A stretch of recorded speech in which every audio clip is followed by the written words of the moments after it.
All right. So here we have problem 16 out of 5.3. Um, so first things first, classification-wise, what is this thing? Second order linear non-homogeneous ordinary differential equation. Am I missing Yeah, you missed one. constant coefficient? Yep, Okay. perfect. So the fact that I have 1, 5, and 6 here, or 1, 5, and -6 here, is what's going to actually let me solve this bugger. If the coefficients aren't constant, these things get a lot harder to solve, as we saw in 5.1, where everything's basically impossible to eyeball. So in order to solve these, the first thing you do is, instead of answering the question you were asked, you answer the question you wish you were asked. What is the easier version of this question? Homogeneous. Okay. So let's just walk over here and say, all right, so yh double prime plus 5yh prime minus 6yh is 0. So I'm seeking a homogeneous solution.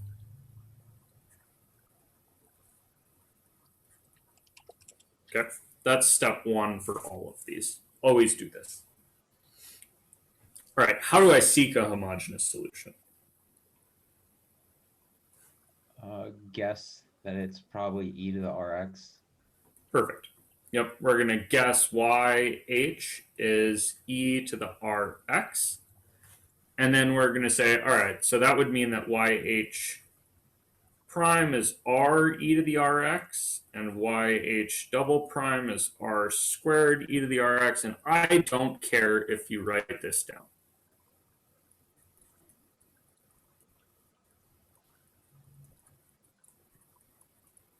Right, so you don't need to note this if you don't want to.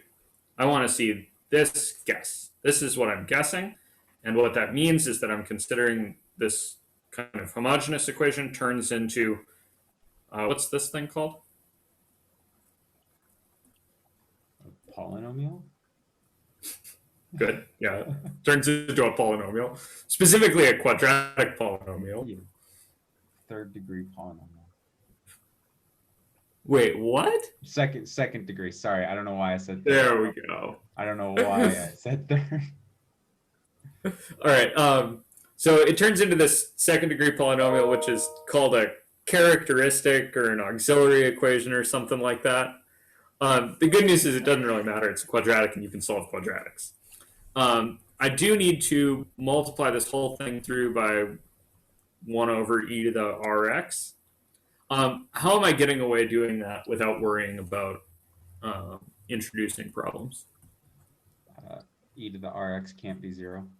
Good. Okay, so I got to here. Now what do I do with this thing? Find r.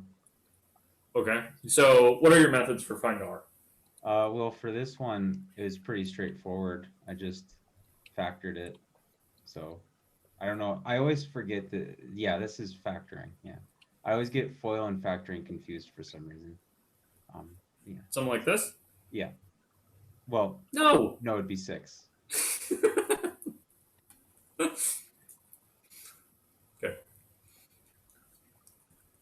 Yeah, so factor is where you make it 2 things multiplied together. FOIL is where you make it 4 things added together. Yeah. Or 3 things added together, depending on your. To be completely honest, I think I was calling those FOIL and unfoil for years from teaching algebra class. All right, so you unfoil into this, and then you take the anti-foil. Yeah, anti-foil, and then you apply the zero product rule, for which you should thank your lucky stars every day that this exists in the real numbers. All right, so you get r is -6 or r is 1. Now what? You can write a general solution for it. Okay, so now I know that my homogeneous equation has solutions that look like c1 e to the -6x plus c2 e to the x. So, Ethan, since you said you were a little behind, did that make sense? Yes, for the most part. I'd have to read the theory behind it to fully understand it, but the steps make sense. Yeah, so there's not, the interesting thing here is there's not really actually a great deal of theory. It's, I guessed y is e to the rx. I found a couple r's, right? What that means is that, like, r is -6, means that there's a solution e to the 6x, minus 6x. And r is 1 means there's a different solution, e is 1x, right?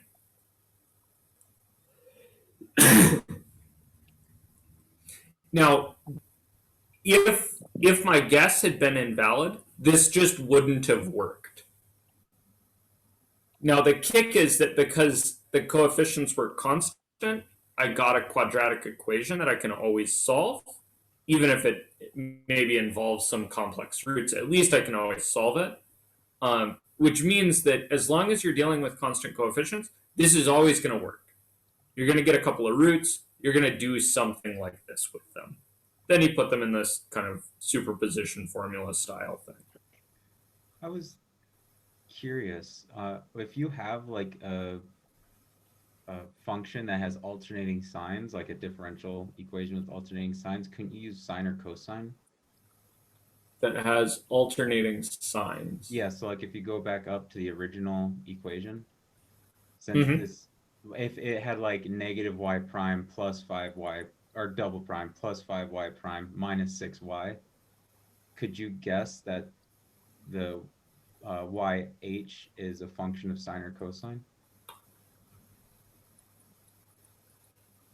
Possibly. So the thing that I'm looking at to determine whether it's real roots or imaginary roots is I'm looking under the square root in the quadratic formula, right? So I'm looking at b squared minus 4ac. Yeah. And so what I'm really interested in is the sine of b relative to a and c.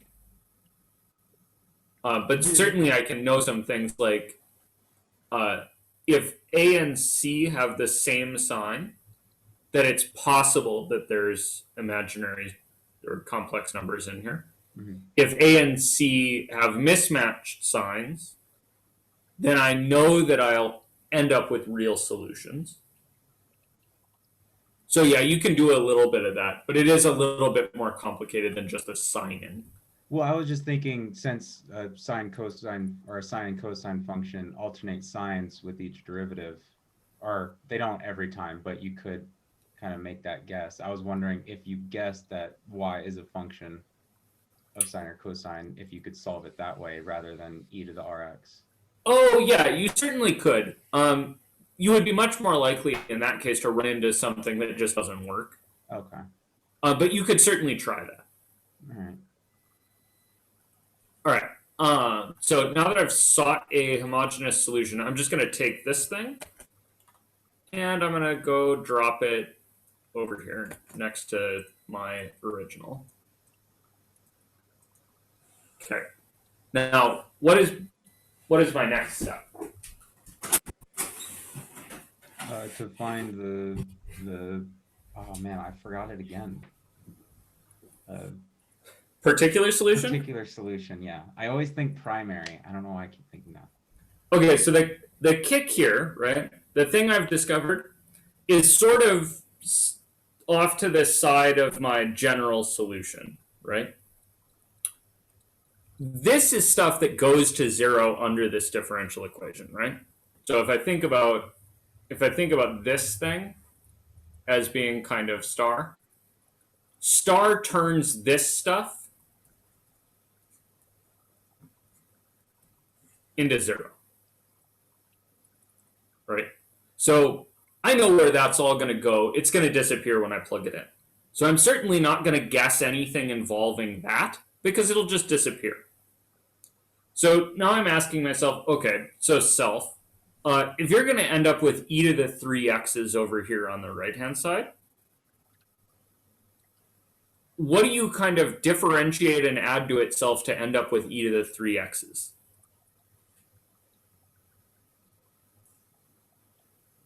Well, what happens when you differentiate e to the 3x?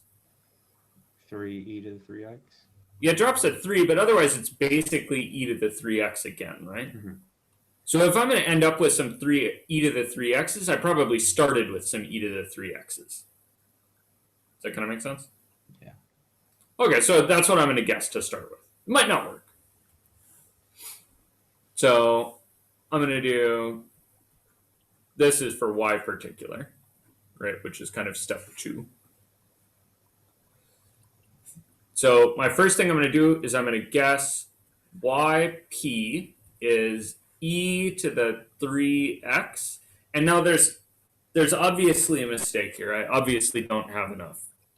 Yeah, you need like a constant or something. Yeah, I got to have some kind of constant.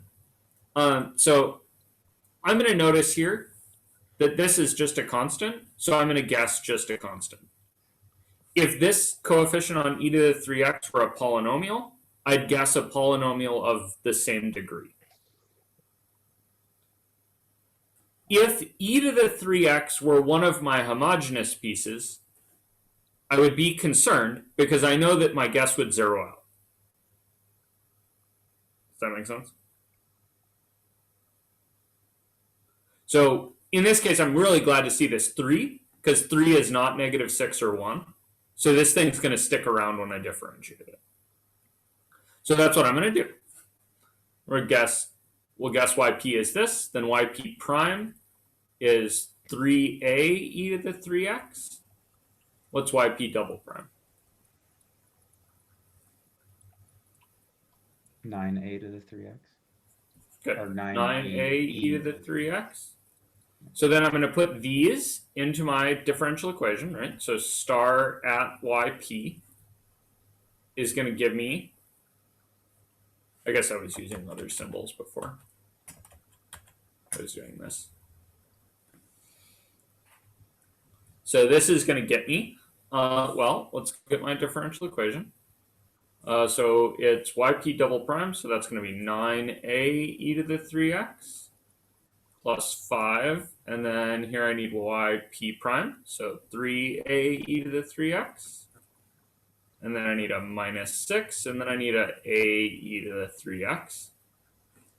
And this is all supposed to equal 6e to the 3x.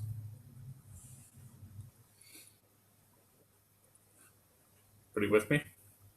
Mm-hmm. Okay, now the cool thing is that because there's e to the 3x's kicking all about, I can multiply by 1 over e to the 3x. So you just slash those puppies out of there. You get you 9a plus 15a minus 6a equals 6a. That was a this a. Just very Minnesotan of me. I was gonna say, Joe, why are you Canadian all of a sudden? Oh, do you want to hear the deep Minnesota accent, eh? I still say pop. What's up? I still say pop occasionally. Pop, yeah.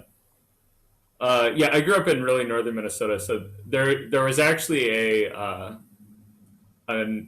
column in our local little town newspaper called A that ran every day.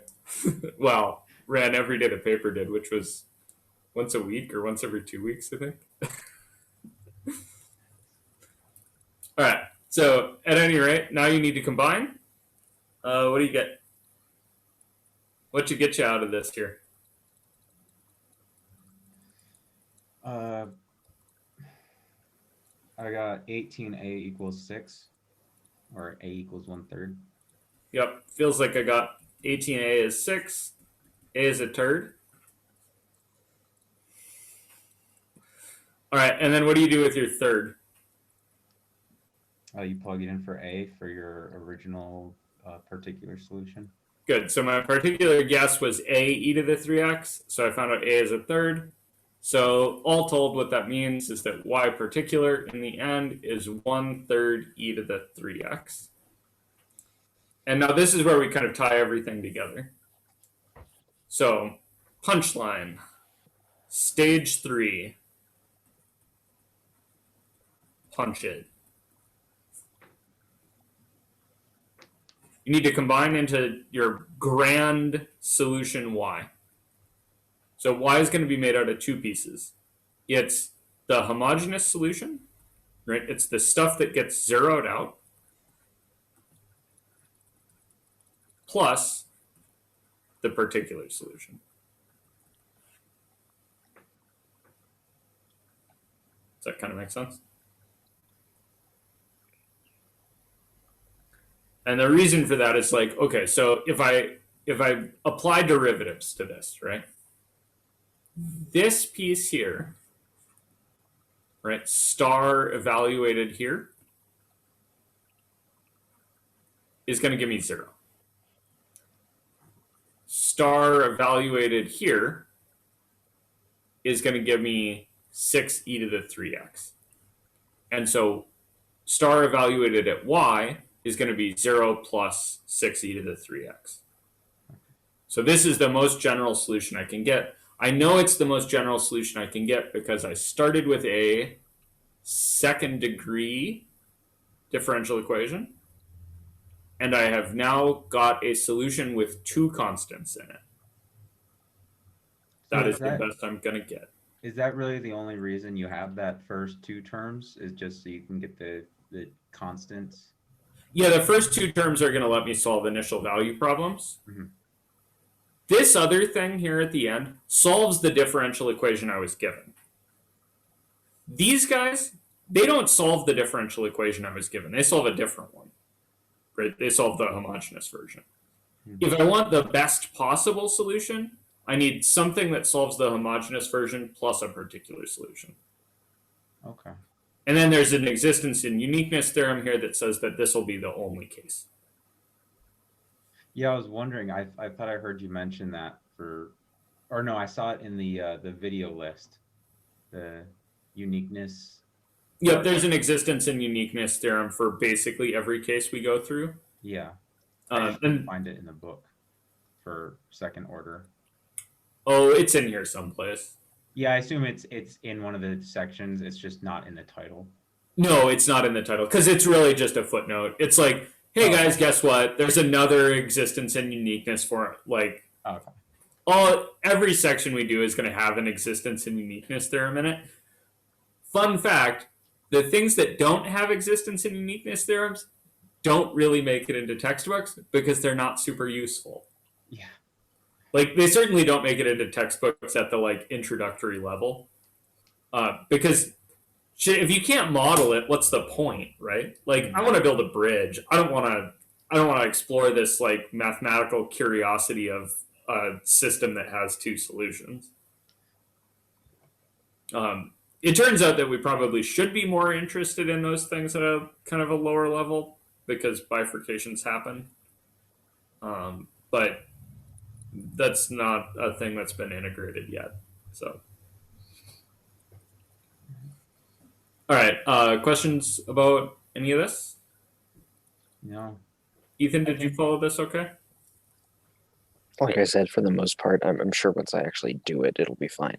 Okay, cool. Yeah, it's not too different from 3.2 or 5.2. Yeah, no, it's like it starts with a 5.2 problem, right? And then you make a slightly different guess to find the particular solution. I will add to this that had 3 been the root of one of this, like had e to the 3x been one of my homogeneous solution things, then I would know that my particular guess in this case wasn't going to work. And I would have had to do something else to make it persist a little bit. And that something else is just slap an X on it and hope. And the product rule will carry you through it. Yeah, I didn't even see that. That's really interesting.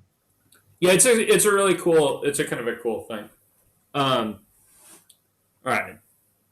So no more questions on this thing? No, my main issue was for some reason I didn't recognize that I should have just plugged the 3 in. I left it as alpha as Oh, yeah. So I was like trying to solve for two different variables, and I was like, what is going on? When I could have just plugged in the 3. Yeah, one of the ways you could have seen that was, so if you plugged it in with a kind of arbitrary alpha, right? On the left-hand side, you're going to get something like 18a e to the alpha x is 6e to the 3x. And then you can kind of think to yourself, like, Yeah. oh, I guess though you're dropping alphas in here, aren't you? Yeah, because I had a polynomial of alphas. Yeah, so you're gonna have like p of a and alphas, Yeah. right? Times e to the alpha x is, and then you'd have to think to yourself, like, okay, wait. So if there's an e to the 3x on this side, then it's got to be an e to the 3x on that side, and that's actually not really a thing we've told you is true. It is true, but it's not a thing we've told you is true. So yeah, I see why that leap would be a little hard. Yeah. I also just realized that you honestly could probably just look at this, the right side of the equation, and just guess, and you probably would get it right because it's such a simple. Yeah, and that is, believe it or not, that is identically the theory behind method of undetermined coefficients. Okay. Like, method of undetermined coefficients is just a checklist for guessing. But honestly, it amounts to like, look at the right hand side, tell by the way it is what you should guess that. If that doesn't work, slap an X on it until it does. It's pretty cool actually that it works, because it does seem like a really stupid idea. Yeah.